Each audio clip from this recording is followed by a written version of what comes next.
Hello दोस्तों, मैं आज आप सभी के लिए लेकर आया हूँ 13 अक्टूबर 2021 का करंट अफेयर्स और देखेंगे उससे जुड़े हुए महत्वपूर्ण प्रश्न जो कि आने वाले एग्जामों के लिए बहुत ही खास हैं।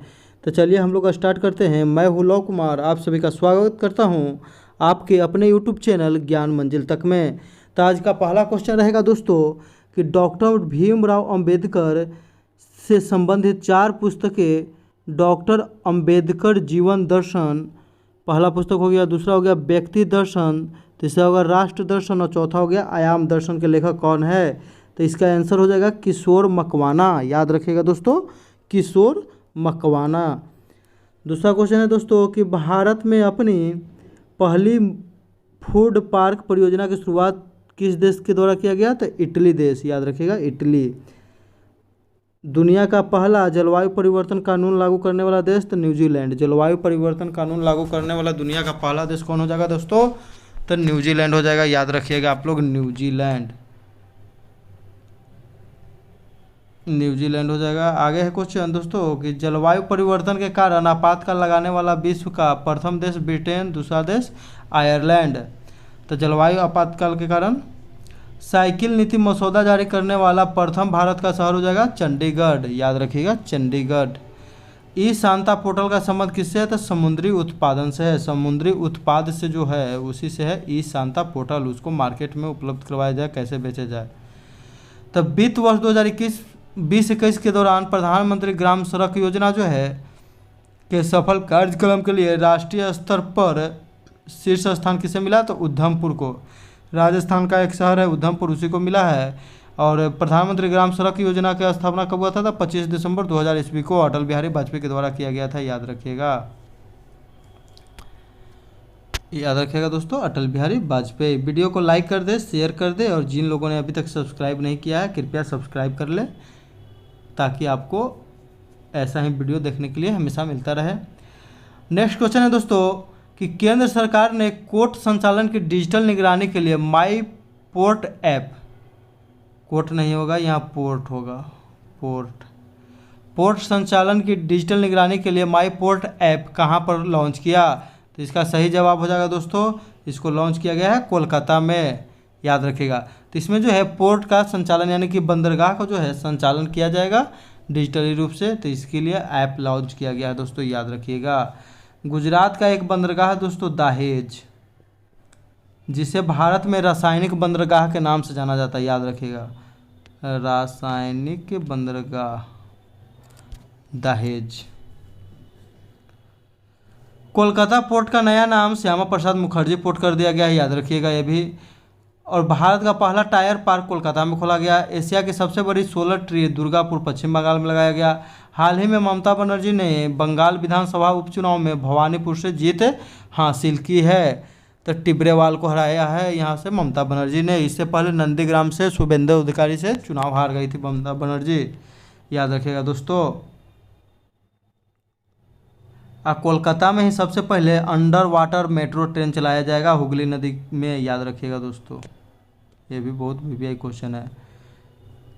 अब मिताली एक्सप्रेस का परिचालन भी जो है कोलकाता से ही किया गया, यानी कि न्यू जलपाईगुड़ी एनजेपी से ढाका, यानी कि बांग्लादेश की राजधानी ढाका तक।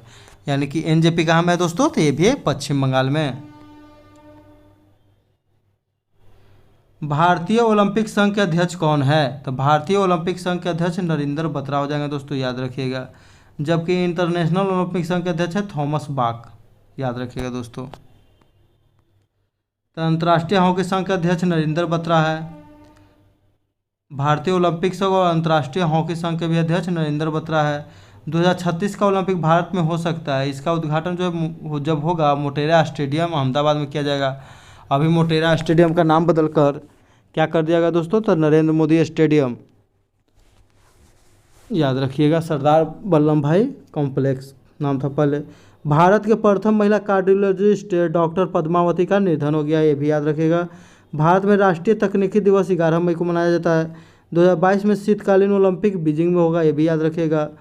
और ओलंपिक के आयोजन की बात करें दोस्तों 2022 में जो शीतकालीन ओलंपिक खेल बीजिंग में होगा वो बीजिंग प्रथम शहर होगा जिसने जो है ग्रीष्मकालीन खेल ओलंपिक और शीतकालीन ओलंपिक दोनों को प्रस्तुत करने वाला प्रथम शहर होगा।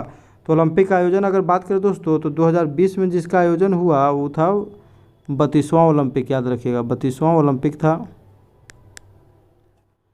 32वां ओलंपिक था जिसका आयोजन दोस्तों कहाँ पर किया गया, तो टोक्यो में किया गया।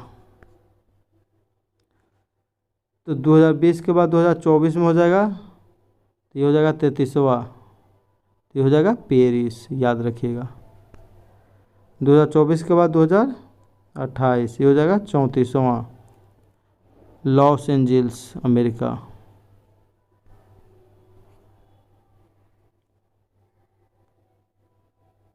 बत्तीस में हो जाएगा 35वां, तो ये हो गया ब्रिस्बेन, याद रखिएगा ब्रिस्बेन ऑस्ट्रेलिया। तो याद रखिएगा TPLB, टी से हो गया टोक्यो, पी से हो गया पेरिस, एल से हो गया लॉस एंजल्स, बी से हो गया ब्रिस्बेन, याद रखिएगा दोस्तों। मुख्य आर्थिक सलाहकार के पद से केवी सुब्रमण्यम ने इस्तीफा दिया है। भारत के वित्त मंत्रालय में अपना 3 साल का कार्यकाल पूरा करने के बाद शिक्षा जगत में लौटने का फैसला किया। तो याद रखिएगा कि हाल ही में किसने मुख्य आर्थिक सलाहकार के पद से इस्तीफा दिया था, केवी सुब्रमण्यम। मुख्यमंत्री अरविंद केजरीवाल ने शुरू किया देश के मेंटर कार्यक्रम। इसके तहत दिल्ली के सरकारी स्कूलों के छात्रों को अपने संबंधित क्षेत्रों में सफल नागरिकों द्वारा कैरियर विकल्पों पर मार्गदर्शन प्रदान किया जाएगा। इसके लिए ब्रांड एम्बेसडर किसे बनाया गया दोस्तों, याद ही होगा, बताए हैं पहले भी, तो सोनू सूद, याद रखिएगा सोनू सूद। सोनू सूद के घर पर हाल ही में जो है CBI का छापा पड़ा था, याद होगा ही।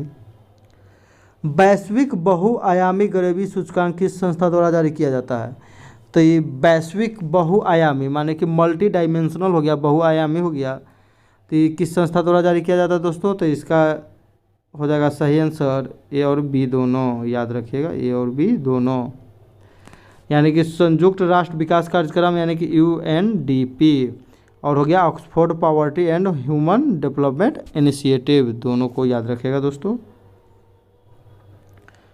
तो वैश्विक बहुआयामी गरीबी सूचकांक के 3 आधार हैं, शिक्षा, स्वास्थ्य और आय, याद रखिएगा शिक्षा, स्वास्थ्य और आय। इसमें 6 अरब लोगों का आंकड़ा, इसमें 18 वर्ष तक के लोग 50% है और 85% गरीब सहारा अफ्रीका में पाए जाते हैं। गरीबी का दुष्चक्र प्रभाव नरकसे के द्वारा दिया गया था, याद रखिएगा गरीबी का दुष्चक्र प्रभाव। सुरेश तेंदुलकर समिति और रंगराजन समिति का संबंध भी गरीबी से है। मानव विकास सूचकांक UNDP के द्वारा जारी किया जाता है। इसमें 3 आधार है, साक्षरता, प्रति व्यक्ति आय और जीवन प्रत्याशा। भारत की रैंक 131वां है दोस्तों, याद रखिएगा, बहुत ही महत्वपूर्ण क्वेश्चन है। मानव विकास सूचकांक UNDP के द्वारा जारी किया जाता है, यूनाइटेड नेशनल डेवलपमेंट प्रोग्राम। 3 आधार है, साक्षरता, प्रति व्यक्ति आय और जीवन प्रत्याशा। भारत की रैंक 131वीं, याद रखिएगा। हाल ही में वर्ल्ड बैंक ने ease of doing business report को बंद कर दिया गया है। 2020 में भारत की रैंक कितना था, तो 63वां था दोस्तों, याद रखिएगा 63। भ्रष्टाचार और धारण सूचकांक ट्रांसपेरेंसी इंटरनेशनल के द्वारा जारी किया जाता है। भारत की रैंक 86। विश्व प्रेस स्वतंत्रता सूचकांक किसके द्वारा जारी किया जाता था, इसमें रिपोर्टर विदाउट बॉर्डर्स। तो प्रेस जो होता है स्वतंत्र है, यानी कि कोई भी बॉर्डर को पार कर सकता है, रिपोर्टर्स विदाउट बॉर्डर्स, यानी कोई भी बॉर्डर को पार करके रिपोर्ट करेगा। वर्ल्ड इकोनॉमिक आउटलुक रिपोर्ट, इसमें भारत का रैंक 142। IMF द्वारा जारी किया जाता है, याद रखिएगा IMF इंटरनेशनल मॉनेटरी फंड, जिसकी जो है मुख्यालय वाशिंगटन DC में है। राष्ट्रीय नवाचार सूचकांक नीति आयोग के द्वारा जारी किया जाता है। पहले स्थान पर इसमें कौन है दोस्तों, कर्नाटक। आज जो है नेशनल एजुकेशन पॉलिसी 2020 को लागू करने वाला भी पहला राज्य कौन है, कर्नाटक। कर्नाटक ने जो है ट्रांसजेंडरों को 1% सरकारी नौकरी में छूट दिया है, तो ये भी है 1% छूट देने वाला प्रथम राज्य तो कर्नाटक है। जबकि बिहार सरकार 500 सीट पर 1 सीट छूट दिया है। अक्टूबर 2021 में किसे इलाहाबाद हाई कोर्ट का मुख्य न्यायाधीश नियुक्त किया गया दोस्तों, तो इलाहाबाद हाई कोर्ट का मुख्य न्यायाधीश किसे नियुक्त किया गया, तो जस्टिस राजेंद्र बिंदल, याद रखिए राजेंद्र बिंदल को नियुक्त किया गया है। ये बहुत VVI क्वेश्चन है। इलाहाबाद हाई कोर्ट जो है भारत का सबसे बड़ा हाई कोर्ट है, वहाँ पर सबसे अधिक मुख्य न्यायाधीश बैठते हैं। तेलंगाना हाई कोर्ट की पहली महिला मुख्य न्यायाधीश हिमा कोहली थी, जिसे हाल ही में जो है सुप्रीम कोर्ट में न्यायाधीश बना दिया गया है। जम्मू कश्मीर और लद्दाख हाई कोर्ट के पहले मुख्य न्यायाधीश पंकज मित्तल, भारत के सुप्रीम कोर्ट के मुख्य न्यायाधीश 48वें कौन बने हैं? तो NV रमन्ना। हाल ही में सुप्रीम कोर्ट में 3 महिला जजों की नियुक्ति की गई, हिमा कोहली, जस्टिस नागारत्ना और बेला त्रिवेदी। हाई कोर्ट की पहली महिला मुख्य न्यायाधीश लीला सेठ, हिमाचल प्रदेश। और सुप्रीम कोर्ट की पहली महिला मुख्य न्यायाधीश कौन थी दोस्तों? तो ये सुप्रीम म आ गया तो म से मीरा साहिबा फातिमा बीबी, याद रखिएगा दोस्तों, बहुत ही अच्छा क्वेश्चन है। रजनीश कुमार ने संस्मरण द कस्टोडियन ऑफ ट्रस्ट का विमोचन किया। तो एक पुस्तक का विमोचन किया है रजनीश कुमार। रजनीश कुमार कौन है दोस्तों? तो SBI के पूर्व अध्यक्ष हैं। SBI के पूर्व अध्यक्ष हैं रजनीश कुमार। फीफा ने भारत के 2022 अंडर-17 महिला विश्व कप शुभंकर का अनावरण किया। शुभंकर क्या है? तो इस शुभंकर हो जाएगा दोस्तों ईभा। क्या हो जाएगा? तो ईभा। अगर मिराई तोबा की बात करें दोस्तों, तो यह जो है टोक्यो ओलंपिक का शुभंकर था, याद रखिएगा। धाकर जो है चौथा यूथ गेम होगा, उसका शुभंकर है। गंगा मिशन के लिए जो शुभंकर लॉन्च किया गया है वो चाचा चौधरी।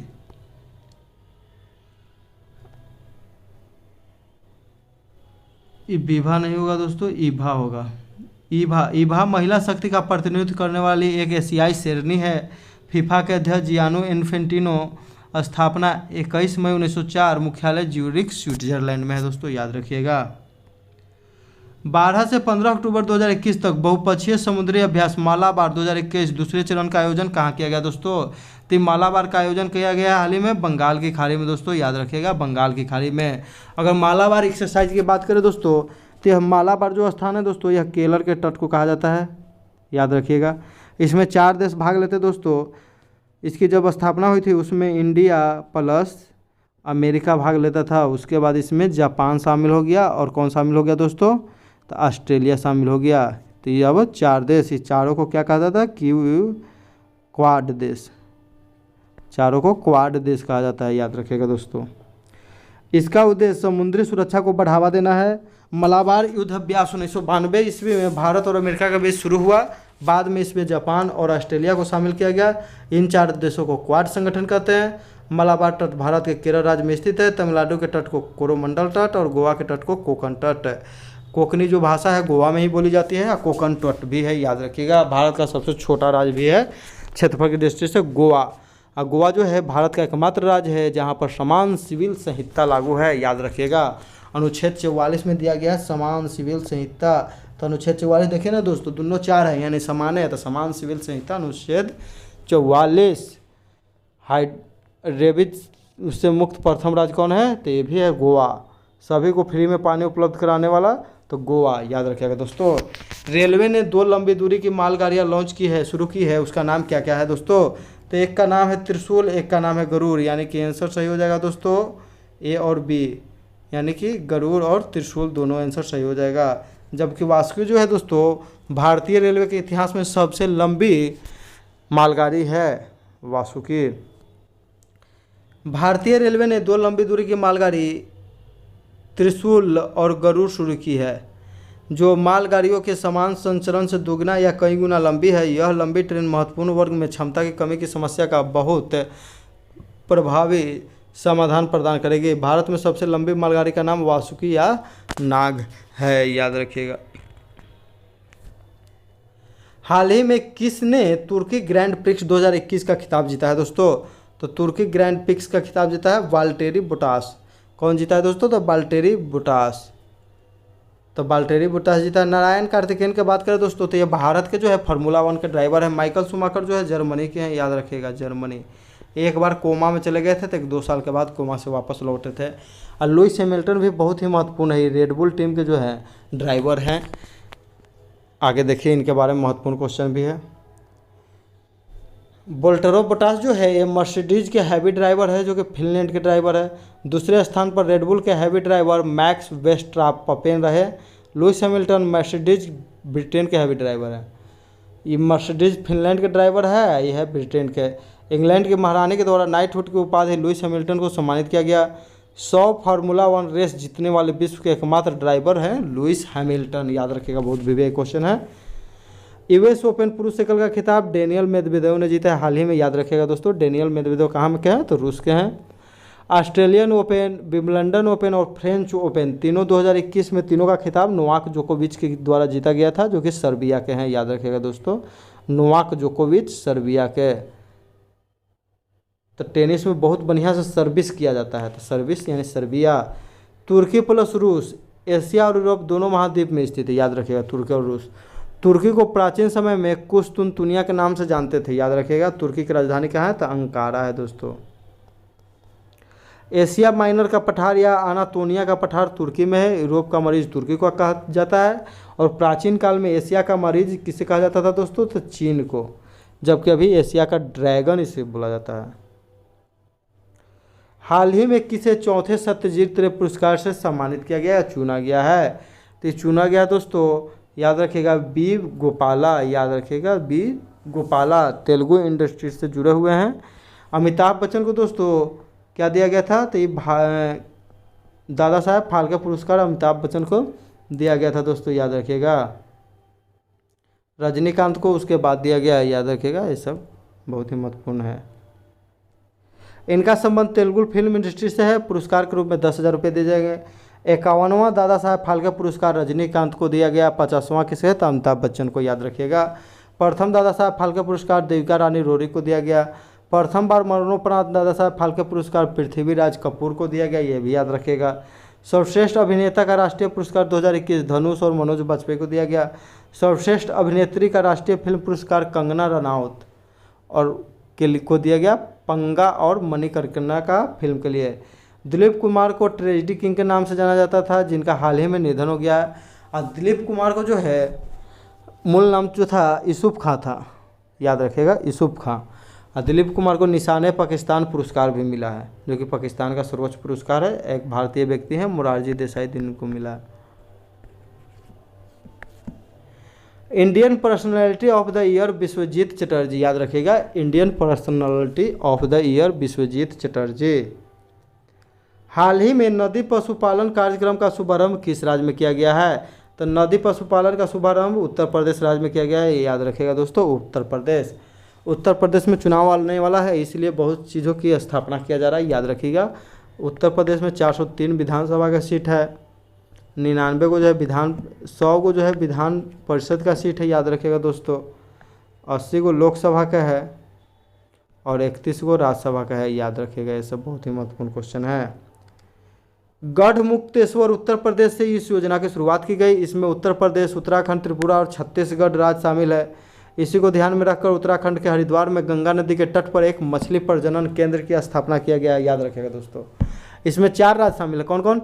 तो उत्तर प्रदेश, उत्तराखंड, त्रिपुरा और छत्तीसगढ़। जबकि स्थापना कहाँ किया गया? तो उत्तर प्रदेश के गढ़मुक्तेश्वर में। भारत के मत्स्य और पशुपालन मंत्री पुरुषोत्तम रूपाला हैं के द्वारा इनकी शुरुआत की गई। इसके तहत मछली उत्पादन को बढ़ावा देना है। महिला एनडीआरएफ की पहली टुकड़ी गढ़मुक्तेश्वर हापुड़ उत्तर प्रदेश में है, महिला टुकड़ी। मेजर ध्यानचंद यूनिवर्सिटी मेरठ में खुलने की बात कही गई है, मेजर ध्यानचंद यूनिवर्सिटी, याद रखिएगा दोस्तों। और राजीव गांधी खेल रत्न पुरस्कार का नाम बदलकर हाल ही में मेजर ध्यानचंद पुरस्कार रख दिया गया है। भारत के प्रथम ट्रांसजेंडर यूनिवर्सिटी कुशीनगर में महात्मा बुद्ध की मृत्यु हो गया था, याद रखिएगा, मृत्यु हो गया था, जिसे महापरिनिर्वाण कहते हैं, याद रखिएगा।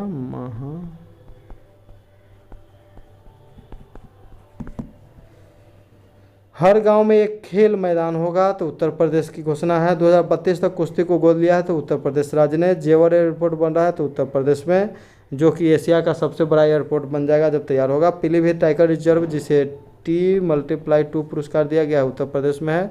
दुधवा राष्ट्रीय उद्यान उत्तर प्रदेश में।